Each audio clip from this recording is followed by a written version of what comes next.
दोस्तों आज हम एक ऐसे सब्जेक्ट के बारे में बात करने वाले हैं जिसकी टेक्स्ट बुक शायद ना साइंस वालों ने पूरे साल भर देखी होगी, ना कॉमर्स वालों ने पूरे साल भर क्या खोल के देखी भी होगी। शायद कुछ लोगों के पास तो टेक्स्ट बुक ही नहीं होगी। जी हाँ, मैं बात कर रहा हूँ आपके 12th स्टैंडर्ड के इंग्लिश के सब्जेक्ट के बारे में। अब यहाँ पे भले ही साल भर हमने टेक्स्ट बुक नहीं देखी होगी या फिर हमारे पास टेक्स्ट बुक नहीं होगी, लेकिन बोर्ड एग्जाम में हाँ आपको ये सब्जेक्ट का भी जो है एग्जाम तो देना ही पड़ेगा। अब इस सब्जेक्ट का अगर मैं बात करूं एग्जाम देना है तो आपने शायद अगर स्ट्रैटेजी वीडियो देखी होगी सर की, प्रदीप सर की, तो आपको उसमें यह पता चला होगा कि जब कभी भी हम किसी भी बोर्ड एग्जाम के अगर सब्जेक्ट की प्रिपरेशन कर रहे हैं तो हमें दो चीजें, सबसे पहली चीजें पता होनी चाहिए कि उसका सिलेबस, और दूसरी चीज होती है पेपर पैटर्न। हमें क्या पता होना चाहिए। अब सिलेबस क्या है, आपका जो टेक्स्ट बुक है वही आपका पूरा सिलेबस है, उसमें आपको बताने की जरूरत तो नहीं। अब इसमें हमें पेपर पैटर्न भी समझना पड़ेगा, क्योंकि देखिए जब हम पेपर पैटर्न समझ लेते हैं तो हमें ये चीज समझ में आ जाती है कि कौन सा क्वेश्चन किस तरह से पूछा जाएगा, कितने मार्क्स के लिए पूछा जाएगा, कितना टाइम उसमें अलॉट करना है। ये चीजें हम क्या कर पाते हैं, एनालाइज कर पाते हैं। तो इसी की वजह से हम क्या आज जो है पेपर पैटर्न लेकर आए आपके इंग्लिश का 12th स्टैंडर्ड के लिए। अब यहां पे मैं कुछ चीजें क्लियर कर दूं, चाहे आप साइंस बैकग्राउंड से बिलोंग करते हो,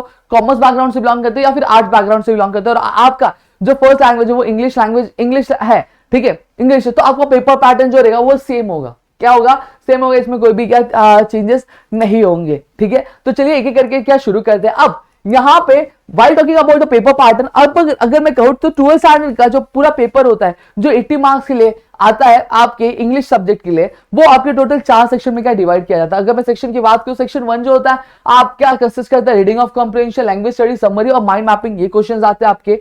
ठीक है, अब इसमें डिटेल में भी मैं बात करूंगा।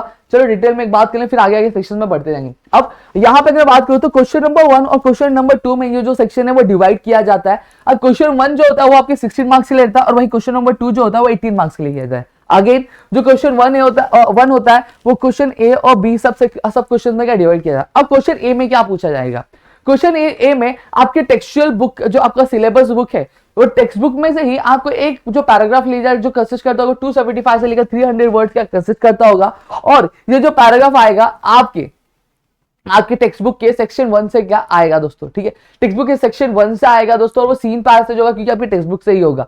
ठीक है, फिर अगर मैं बी की अगर बात करूं तो जो बी होगा वो आपका क्या लैंग्वेज स्टडी वाला पार्ट होगा, जो कि नॉन टेक्सुअल ग्रामर होगा। क्या होगा, नॉन टेक्सुअल ग्रामर होगा, जहां पे आपको डुअल डायरेक्टेड, फिर ट्रांसफॉर्मेशन ऑफ सेंटेंसेस, ये चीजें क्या पूछी जाएगी जो आपके 3 मार्क्स से ले रहेगी। कितने मार्क्स से ले, 3 मार्क्स से ले रहेगी। और साथ ही साथ आपको स्पॉट द एरर्स पूछा जाएगा, स्पॉट द एरर या फिर एरर्स क्या पूछा जाएगा जो कंसिस्ट करता होगा आपका 1 मार्क्स। तो ऐसे आपके 4 मार्क्स ये हो जाते हैं और 12 मार्क्स का आपका पैसेज होता है, तो टोटल आपकी जो 16 मार्क्स के यहाँ पे हो जाते हैं दोस्तों। समझ में आ गया। अब यहाँ पे अगर मैं बात करूं आपके बी की, तो बी की अगर मैं बात कर रहा हूं तो बी में आपको सेम चीज, अब ए में हमने क्या दिखा था, आपको टेक्सचुअल पैसेज आया था, लेकिन बी में आपको क्या आएगा, नॉन टेक्सचुअल पैसेज आएगा, जिसे हम अनसीन पैसेज भी बोलते हैं। सेम चीज, अब आपको ये जो पैसेज दिया जाएगा इसी के बेसिस पे आपको समरी लिखने के लिए क्या बोला जाएगा, सेम, और आपको माइंड मैपिंग के लिए भी एक क्वेश्चन आएगा दोस्तों। समझ में आ, अब यहां पे चीज समझा, अभी हम समरी किस तरह से लिखना है, माइंड मैपिंग किस तरह से बनाना है, क्या तरीका होना चाहिए, किस तरह से बनाया जाता है, क्या सारी चीजें ध्यान में रखनी है। अगर आप चाहते हो कि आपके लिए ये चीजें आए, वीडियो आए, तो फटाफट कमेंट करो, अपने दोस्तों के साथ शेयर करो, ताकि हम ये चीजें आप तक क्या प्रोवाइड कर सके। अब बात करते हैं हम आपके सेक्शन 2 की। सेक्शन 2 जो है आपका पोइट्री वाला सेक्शन है दोस्तों, तो बट ऑब्वियसली बात है जो पोइट्री आएंगे आपकी, और आपके साथ ही साथ अप्रिसिएशन भी लिखना होगा। अब यहां पे अगर बात करूं तो क्वेश्चन 3 आपके 2 पार्ट में डिवाइड है, आपके क्वेश्चन ए और बी में। अब 5 एक्टिविटीज देगी, और 5 एक्टिविटीज के बेसिस पे आपको क्या करना, 5 एक्टिविटीज के दे रहेंगे, वो आपको जो टेक्सचुअल जो पोएम हो गया उसके बेसिस पे सॉल्व करना रहेगा। ठीक है, अब यहां पे अगर बात करूं अप्रिसिएशन, अब अप्रिसिएशन मैं आपको इतनी चीज बता दूं कि क्वेश्चन ए में, क्वेश्चन 3A में जो पोएम आ रहा है वो पोएम का अप्रिसिएशन लिखने के लिए आएगा नहीं, आपको वो पोएम का अप्रिसिएशन लिखने नहीं आएगा। एक दूसरा पोएम दे रहेगा, आपके टेक्स्ट बुक से ही दिया रहेगा, उसका क्या आपको अप्रिसिएशन लिखना होगा। अब अप्रिसिएशन अगर आप चाहते हो, अगर मैं एक टोटल अंदाजा लगाऊं तो मेरे ख्याल से आपके पूरे टेक्स्ट बुक में कुछ 8 पोएम्स हैं, कुछ 8 पोएम्स। अगर आप चाहते हो ये 8 के 8 पोएम्स के अगर अप्रिसिएशन हम आपको लर्न करा के दें,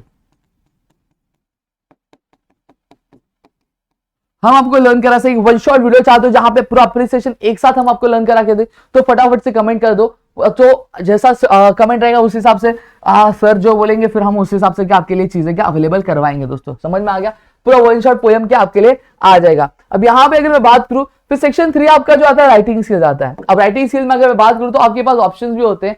सबसे पहली चीज क्या आता है, drafting virtual message, statement of purpose या फिर जीडी यानी ग्रुप डिस्कशन हमें जिसे बोलते हैं। ठीक है, फिर आपका आता है ईमेल, रिपोर्ट राइटिंग, इंटरव्यू। अब ये क्या दिया, बताइए ऑप्शंस दिए गए। आइदर आपको ईमेल लिखना रहेगा, रिपोर्ट लिखना रहेगा, फिर इंटरव्यू लिखना रहेगा। तो इसमें से कौन सा क्वेश्चन अटेंड करना चाहिए, कौन सा नहीं करना, वो हम बताएंगे आपको। Speech, comparing, expansion of ideas, क्या अटेंड करना है क्या नहीं अटेंड करना है वो भी आपको मैं बता दूं। फिर रिव्यू, ब्लॉग और अपील, अब इसमें से क्या करना है क्या नहीं करना वो भी बता दूं। अब यहां पे चीज देना कि ABCD मतलब drafting, virtual message, statement of purpose, group discussion. अब क्वेश्चन 4A में आपको ड्राफ्टिंग, वर्चुअल मैसेज आएगा, स्टेटमेंट ऑफ पर्पस और ग्रुप डिस्कशन। अब ये तीन ऑप्शंस रहेंगे, इन तीन ऑप्शन में से आपको कोई एक अटेम्प्ट करना रहेगा, तीनों नहीं अटेम्प्ट करना, एक अटेम्प्ट करना है। समझ में आ गया? तो मेरे ख्याल से आपको तीनों में से कोई एक ही अटेम्प्ट करना है, तो एक ही की प्रैक्टिस हम करेंगे, बहुत अच्छे से जम के करेंगे ताकि हम अच्छा स्कोर कर सके। सेम चीज आपको बताऊं, ईमेल, रिपोर्ट राइटिंग और इंटरव्यू। अब तीन दिए, तीनों में से कोई एक अटेम्प्ट करना है, तो हम एक ही चीज की हम क्यों ना एक बहुत अच्छे तरीके से प्रिपरेशन करें कि हमें वही करना है तो हम वही करेंगे। तो ये स्ट्रैटेजी होनी चाहिए आपकी। आप गधे सब पूरा करोगे तो कुछ मतलब नहीं है, आपको कोई भी एक ही अटेम्प्ट करोगे तो आपके लिए बहुत ज्यादा काम क्या आएगा। Speech, comparing, expansion of ideas, जो हमें अच्छा लग रहा है हम वो करेंगे, स्पीच में करेंगे, कंपेयरिंग आइडियाज में, या फिर कुछ में से एक ही बहुत अच्छा प्रिपेयर करेंगे। रिव्यू, ब्लॉग, अपील, मैं दोनों में तीनों में से कोई एक ही करूंगा। और अगर आप चाहते हो कि इसमें से कौन सा हमें अटेम्प्ट करना चाहिए वो हम बताएं आपको, प्रदीप सर बताएं, तो प्लीज फटाफट कमेंट करो, अपने दोस्तों के साथ शेयर करो ताकि आपके लिए सारी चीजें आए। और अगर आपने बोर्ड एग्जाम 2022 के जो दोस्त थे हमारे, अगर उनका रिव्यू देखा होगा पेपर के लिए, तो आपको मैं बता दूं कि जो चीजें हमने कही, प्रदीप सर ने कही थी वही चीजें क्या आई थी, उसी तरह के क्वेश्चंस आपको क्या अटेम्प्ट करने होंगे, जिससे आपका जो पेपर होगा वो फटा होगा और आप उसी तरह वही प्रिपरेशन करोगे, आपके लिए बहुत अच्छा हो जाएगा। ठीक है, अब आपका सेक्शन जो 4 होता है वो होता है आपका नॉवेल वाला होता है। क्या होता है? नॉवेल वाला होता है। अब आपके टोटल 4 नॉवेल है, जो 4 नॉवेल है वो 4 क्वेश्चंस में क्या डिवाइड किया गया आपके सेक्शन में। अब देखिए क्वेश्चन 5 में मैं यहां पे अगर बात करो, देखो अब मैं यहां पे क्वेश्चन 5 में बात कर रहा हूं। ठीक है, अब आपका जो पहला वाला जो नॉवेल है, activities on history of English novel, ठीक है, अब इस पे आपको 2 क्वेश्चंस पूछे जाएंगे। क्या? 2 एक्टिविटीज दी जाएंगे जो आपको दिए रहेंगे। ठीक है, वो 4 मार्क्स के लिए आपका हिस्ट्री ऑफ इंग्लिश नॉवेल का क्वेश्चन आएगा, क्वेश्चन नंबर 5A में। अब बी में अगर मैं बात करूं, क्वेश्चन 5B में आपको क्या आएगा, जो दूसरा आपका जो नॉवेल है, तो दूसरे नॉवेल के बेसिस पे आपको क्या आएगा, क्वेश्चन आएगा, तो आपको वो अटेम्प्ट करना रहेगा।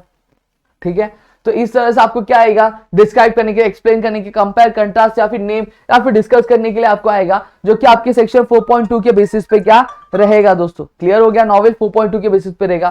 फिर आपके सी वाला जो रहेगा, सेम चीज आपको डिस्क्राइब, एक्सप्लेन, कंपेयर, ये सारी चीजें आपके 4.3 वाले नॉवेल के बेसिस पे रहेगा। 5 वाला डी जो रहेगा वो आपके 4.4 वाले में रहेगा। और पर नॉवल 4 मार्क्स कैरी करता है, ऐसे टोटल 4 नॉवल हो गए आपके 16 मार्क्स कैरी करते हैं। और ये 16 मार्क्स आपके हाथ के। दोस्तों अगर आप चाहते हो कि इसको लर्न हम करा के दे, इसकी कोशिश किस तरह से आएंगे हम आपको बताएं, तो दोस्तों के साथ शेयर करो, सपोर्ट दिखाओ, सारी चीज आपके लिए आना शुरू हो जाएगी, जैसे पिछले साल के बच्चों के लिए आई थी।